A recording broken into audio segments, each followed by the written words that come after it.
नमस्कार दोस्तों। कक्षा 10वीं क्षितिज भाग 2 का पाठ 1 में पहले डाल चुकी हूँ। अब ये पाठ 2 के भावार्थ आप सुनिए। पाठ 2 है राम लक्ष्मण परशुराम संवाद। इसे लिखा है गोस्वामी तुलसीदास जी ने। तो सबसे पहले गोस्वामी तुलसीदास की थोड़ी सी जीवनी जान लेते हैं। गोस्वामी तुलसीदास का जन्म हुआ था 1532 ईस्वी में और उनका जन्म स्थान 2 जगह माना जाता है। विद्वानों में मतभेद है।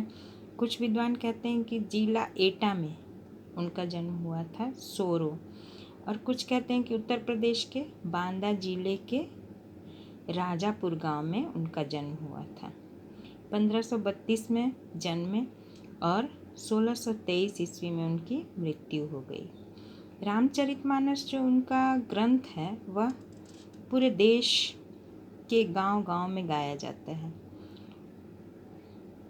बहुत ही प्रसिद्ध है। इसके बाद कवितावली, गीतावली, दोहावली, कृष्ण गीतावली, विनय पत्रिका, ये सब भी उनके ग्रंथ हैं। तो यह जो पाठ है यह रामचरितमानस के बाल कांड से लिया गया है। सीता का स्वयंवर हो रहा है और उस समय सीता के स्वयंवर में ऐसा था ना कि एक शिव धनुष है जिसको जो तोड़ देगा उससे सीता का विवाह हो जाएगा। तो उस शिव धनुष को तोड़ा किसने? श्री राम ने। श्री राम जी ने शिव धनुष को तो तोड़ दिया। अब परशुराम जी आ गए, बहुत ही ज़्यादा क्रोधित होकर पूछने लगे कि किसने तोड़ा यह शिव धनुष, मुझे बताओ। तो देखिए क्या होता है। नाथ शंभु धनु भंजनिहारा, हुई ही कोई एक दास तुम्हारा। आए सुकाह कहिय किन मोही, सुनि रिसाई बोले मुनि कोही। सेवक सो जो करे सेवकाई, अरि करनी करिय लराई। सुनहु राम जेहि शिव धनु तोरा, सहस बाहु सम सोरी पुमोरा। सो बिलगाऊ बिहाई समाजा, न त मारे जेहि सब राजा। सुनि मुनि बचन लखन मुस्काने, बोले परसु धरहि अवमाने। बहु धनु ही तोरी लड़िकाई, कबहु न असिरिसि किन्हि गोसाई। यही धनु पर ममता के ही हेतु, सुनि रिसाई कह भृगुकुल केतु। रे नृप बालक काल बसा, बोलत तोहि न संभार। धनु ही सम त्रिपुरारि धनु, विदित सकल संसार। कहते हैं तुलसीदास जी कि लक्ष्मण जब कहने लगे कि शिवजी का यह धनुष तोड़ने वाला आपका ही कोई सेवक होगा,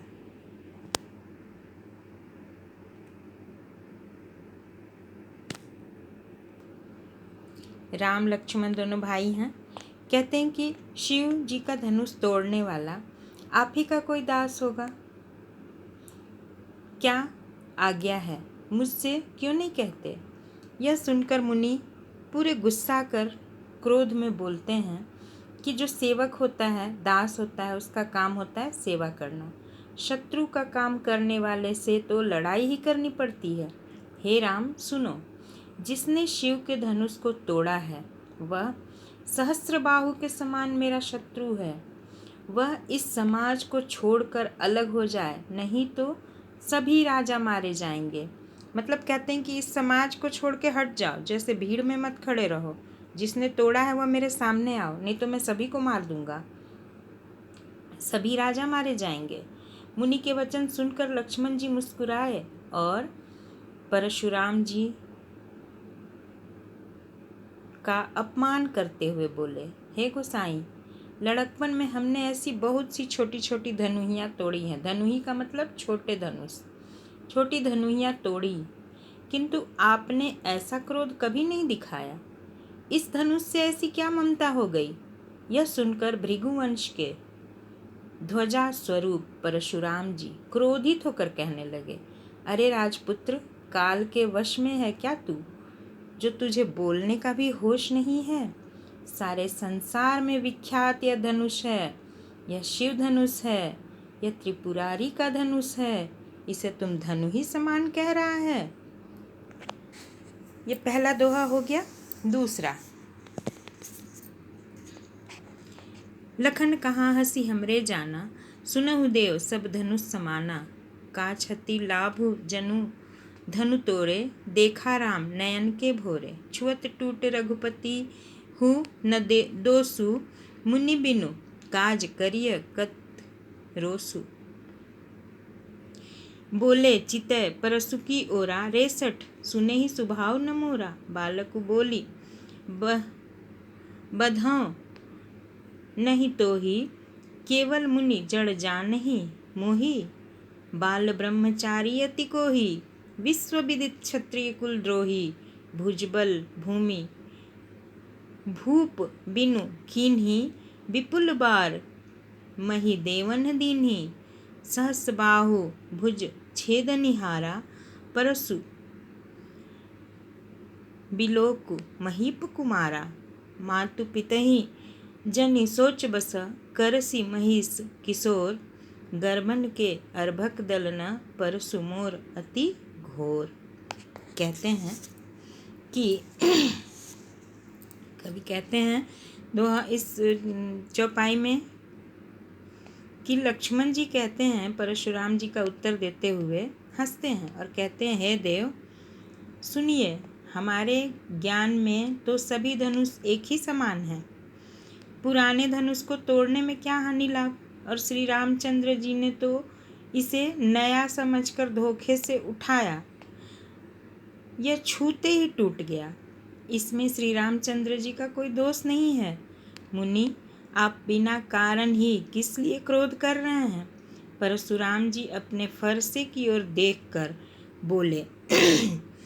परशुराम जी को गुस्सा आ गया, फिर बोले, क्या बोले कि अरे दुष्ट, तूने मेरा स्वभाव नहीं सुना। मैं तुम्हें बालक जानकर छोड़ रहा हूँ। और अरे मूर्ख, क्या तू मुझे निरा मुनि समझ रहा है, मतलब कोई फालतू आदमी समझ रहा है, बेकार का साधु समझ रहा है। मैं बाल ब्रह्मचारी और अत्यंत क्रोधी हूँ। क्षत्रिय कुल का शत्रु मैं हूँ, विश्व भर में विख्यात है। अपनी भुजाओं के बल से मैंने पृथ्वी को कई बार राजाओं से रहित कर दिया, मतलब कितनी बार राजाओं से खाली कर दिया पृथ्वी को, और बहुत बार उसे ब्राह्मणों को दान में दे दिया। किसे? पृथ्वी को। हे राजकुमार, सहस्त्रबाहु की भुजाओं को काटने वाले मेरे इस फरसे को देखो। अरे राजा के बालक, तू अपने माता पिता का सोच, कहीं वह निर्वंश न हो जाए, मैं तुम्हें मार न डालूं। मेरा फरसा बड़ा भयानक है, जब यह चलता है तो इस प्रकार गर्जना होती है कि गर्भवती स्त्रियों के गर्भपात हो जाते हैं। ठीक है। दोहा नंबर 3। बिहसी लखन बोले मृदुबानी, अहो मुनीस महाभटमानी। पुनि पुनि मोहि देखाव कुठारू, चहत उड़ावन फूंकी पहाड़ू। यहाँ कुंभड़ बतिया को नाही, जे तर्जनी देखी मरि जाही। देखी कुठारू सरासन बाना, मैं कछु कहा सहित अभिमाना। भृगुसुत समुझी जनेऊ बिलो की, जो कछु कहु सहोरिस रोकी। सुर महिसुर हरिजन अरुगाई, हमरे कुल इन्ह पर न सुराई। बधै पापु अपकीरति हारे, मारत हूँ पा परिय तुम्हारे। कोटि कुलिस सम बचन तुम्हारा, व्यर्थ धरहु धनुबान कुठारा। जो बिलो की अनुचित कहो, क्षमहु महामुनि धीर। सुनि सरोस भृगुवंश मणि, बोले गिरा गंभीर। तो फिर कहते हैं, लक्ष्मण जी फिर से कहते हैं, बिहसी लखनु बोले मृदुबानी, हंसकर बोलते हैं कोमल वाणी से कि अहो मुनीश्वर, तो अपने आप को आप बड़ा भारी योद्धा समझते हैं। बार बार मुझे फरसा दिखा रहे हैं, कुल्हाड़ी दिखा रहे हैं, फूंक से पहाड़ उड़ाना चाह रहे हैं। यहाँ कोई छोटा बच्चा या छोटा कच्चा फल नहीं है जो आपकी उंगली को देखकर डर कर मर जाएगा। कुठार और धनुष बाण देखकर ही मैंने कुछ अभिमान सहित कहा था, भृगुवंश समझकर और यज्ञोपवीत मतलब जनेऊ जो पहना जाता है ना, यज्ञोपवीत देखकर तो जो कुछ आप कहते हैं उसे मैं क्रोध को रोककर सह लेता हूँ, क्योंकि आप यज्ञोपवीत धारण किए हैं, मतलब आप ब्राह्मण हैं। देवता, ब्राह्मण, भगवान के भक्त और गौ, इन पर हमारे कुल में वीरता नहीं दिखाई जाती, क्योंकि इन्हें मारने से पाप लगता है। इनसे हार जाने पर अपकीर्ति होती है। इसीलिए आप मारें तो भी आपके पैर ही पड़ना चाहिए। आपका एक एक वचन ही करोड़ों वज्रों के समान है। धनुष, बाण और कुठार तो आप व्यर्थ ही धारण करते हैं। धनुष, बाण और कुठार को देखकर मैंने कुछ अनुचित कहा हो तो उसे ही महामुनि आप कहिए, क्षमा कीजिए। यह सुनकर भृगुवंश मुनि परशुराम जी और क्रोध से भर गए और गंभीर वाणी से फिर से बोलने लगे। मतलब लक्ष्मण जी कहते हैं कि आप हमको छोटा बच्चा, कच्चा फल नहीं समझिए। मैं आपको इसलिए छोड़ रहा हूँ क्योंकि आप एक ब्राह्मण हैं और आपके बात ही इतने ज्वलंत हैं कि आपको किसी भी अस्त्र शस्त्र की आवश्यकता ही नहीं है। ठीक है। चौथा है, कौशिक सुनहु मंद येहु बालक, कुटिल काल बस निज कुल घालक। भानु बंस राकेश कलंकु, निपट निरंकुश अबुधु असंकु। काल कवलु होई छन माही, कहो पुकारी खोरी मोहि नाही। तुम हट कहु जो चहु बारा, कही प्रताप बलु रोसु हमारा। लखन कहे मुनि सुजसु तुम्हारा, तुम ही अछत को बरने पारा। अपने मुँह तुम आपनी करनी, बार अनेक भांति बहुबरनी।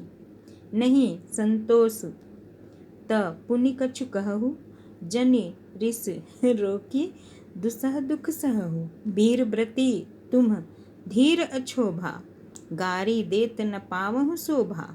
सूर समर करनी करही, कही न जनावही आपू। विद्यमान रन पाई रिपु, कायर कथहि प्रतापु। फिर से कहते हैं परशुराम जी विश्वामित्र जी से कहते हैं, वहाँ विश्वामित्र जी भी थे।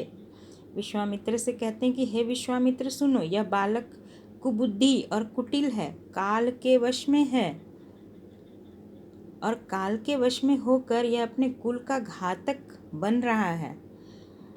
यह सूर्यवंश रूपी पूर्ण चंद्र के कलंक के समान है। यह बिल्कुल उद्दंड, मूर्ख और निडर है। अभी क्षण भर में यह काल का ग्रास हो जाएगा। मैं पुकार कर चिल्लाकर कहता हूँ, मुझे दोष मत देना। यदि तुम इसे बचाना चाहते हो तो हमारा प्रताप, बल और क्रोध बतलाकर इसे मना करो। तो फिर लक्ष्मण जी ने कहा, हे मुनि, आपका सुयश आपके रहते कौन वर्णन कर सकता है।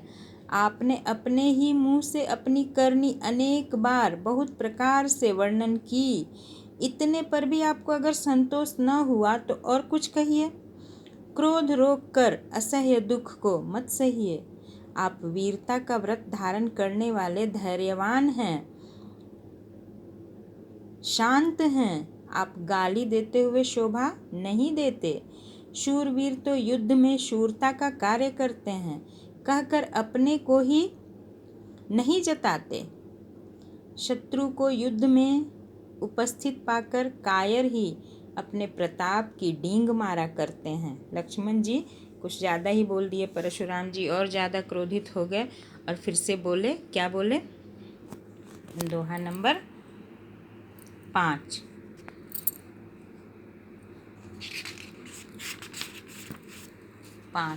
है ना,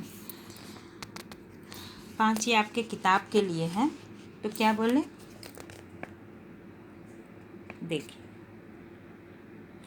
तुम तो कालु हाक जनु लावा, बार बार मोहि लागी बुलावा। सुनत लखन के बचन कठोरा, परसु सुधारी घरेऊ धरेऊ कर घोरा। अब जनि देई दोसु मोहि लोगु, कटुबादी बालकु बध जोगु। बाल बिलो की बहू मैं बाँचा, अब येहु मर निहार भा साचा। कौशिक कहा क्षमीय अपराधु, बाल दोष गुण गनहि न साधु।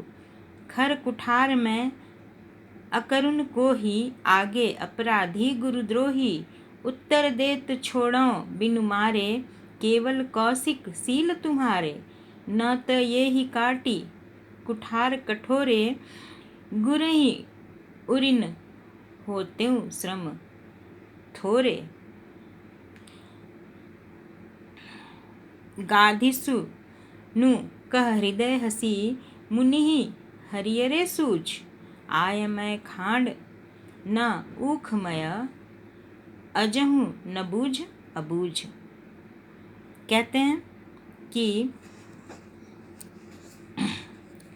फिर से लक्ष्मण जी कहते हैं, आप तो मानो हाक लगाकर चिल्लाकर बार बार उसे मेरे लिए बुलाते हैं। लक्ष्मण जी के कठोर वचन सुनते ही परशुराम जी फिर से भयानक गुस्से में अपने फरसे को सुधार कर खड़े हो जाते हैं और बोलते हैं कि अब मुझे दोष मत देना। यह कड़वा बोलने वाला जो बालक है, यह मारे जाने के ही योग्य है। और इस बालक को देखकर मैंने बहुत बचाया कि यह बालक है, पर अब यह सचमुच मरने ही आया है। विश्वामित्र जी ने कहा, अपराध क्षमा कीजिए। बालकों के दोष और गुण नहीं देखे जाते। साधु जो होते हैं वह बालकों को क्षमा करते हैं। परशुराम जी फिर से तीखी वाणी में कुठार को अपने सुधारते हुए कहते हैं कि मैं दया रहित और क्रोधी और हूँ, और यह गुरुद्रोही है और अपराधी मेरे सामने उत्तर दे रहा है। इतने पर भी मैं इसे बिना मारे छोड़ रहा हूँ, नहीं तो इसे तो मैं कठोर से कठोर दंड देता और काट कर ही छोड़ता। विश्वामित्र ने हृदय में हंसकर कहा। तब विश्वामित्र अंदर ही अंदर हंस रहे हैं और बोल रहे हैं कि यह तो परशुराम जी समझ रहे हैं श्री राम और लक्ष्मण को कि यह साधारण क्षत्रिय हैं। इन्हें तो अभी हरियरी दिखाई दे रहा है, मतलब हरा हरा सब कुछ दिख रहा है। यह सोच रहे हैं जैसे इनको मारना कैसे कोई ईख की का गुड़ है, खाड़ है, गुड़ है, जिसको कि यह धराशायी कर देंगे। ऐसे यह साधारण बालक नहीं है जो मुंह में लेते ही गुड़ जैसा गल जाए। खेद है मुनि अब भी नासमझ बने इनके प्रभाव को नहीं समझ रहे हैं। ऐसा विश्वामित्र अपने मन में सोच रहे हैं। फिर है दोहा। कहे लखन मुनि सीलु तुम्हारा, को नहीं जान विदित संसारा। माता पिता ही उरिन भय नीके, गुरु ऋण रहा सोच बड़ जी के। सो जनु हमरे ही माथे काढ़ा, दिन चली गए ब्याज बड़ बाढ़ा। अब आनिय व्यवहरिया बोली, तुरत देहूँ मैं थैली खोली। सुनि कटु बचन कुठार सुधारा, हाय हाय सब सभा पुकारा। भृगुबर परसु दिखाबहु मोही, विप्र विचारी बचों नृप द्रोही। मिले न कबहु सुभट रन गाढ़े, द्विज देवता घरहि के बाढ़े। अनुचित काहि सब लोग पुकारे, रघुपति शयनहि लखनु निवारे। लखन उतर आहुति सरसी, भृगुबर कोप कृसानु। बढ़त देखि जल सम बचन, बोले रघुकुल भानु। अंतिम चौपाई है, इसका अर्थ भावार्थ समझ लीजिए। फिर विश्वामित्र की बात को सुनकर लक्ष्मण जी फिर कहते हैं, मुनि आपके शील को कौन नहीं जानता, वह संसार भर में प्रसिद्ध है। आप माता पिता से तो अच्छी तरह उऋण हो ही गए, अब गुरु का ऋण रहा, जिसका दिल में बड़ा सोच लगा है, वह मानो हमारे ही माथे पर रखा हुआ है। बहुत दिन बीत गए, उसका ब्याज भी बहुत बढ़ गया होगा। लक्ष्मण जी कटुवाणी बोल रहे हैं कि आप हमारे गुरु हैं, तो आपके ऋण को भी हम लोग, ऋण मतलब कर्ज को हम लोग चुका देंगे। और फिर कहते हैं कि आप किसी हिसाब करने वाले को बुलाइए।